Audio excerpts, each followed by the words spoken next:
اعوذ باللہ من الشیطان الرجیم، بسم اللہ الرحمن الرحیم۔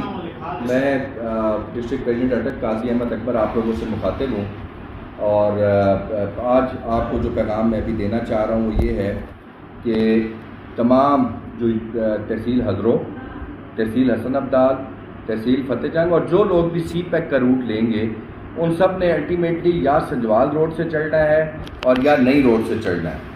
تو وہ لوگ جو اٹک والی نئی روڈ سے آئیں گے یا سنجوال روڈ سے آئیں گے، سب آ کے الٹیمیٹلی 3 میلے پہ اکٹھے ہوں گے۔ لہذا ہم ایکسپیکٹ کر رہے ہیں کہ شام کو 3:30 بجے کے بعد ایک ٹریفک جیم بھی ہونا شروع ہو جائے گا۔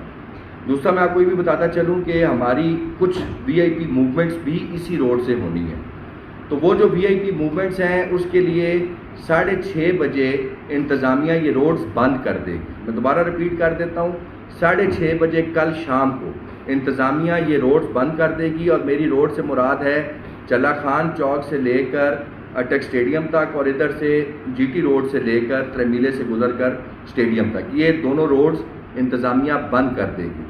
جس نے بھی پہنچنا ہے عمران خان کے جلسے کے لیے، میری آپ سب سے درخواست ہے کہ 6:30 بجے سے پہلے آپ کو اسٹیڈیم میں ہونا چاہیے۔ ٹائم کی پابندی کریں، ٹائم کی پابندی بہت ضروری ہے۔ اللہ تعالیٰ آپ سب کا حامی و ناصر ہو۔ 6:30 بجے روڈ بند ہو جائے گا۔ بہت شکریہ۔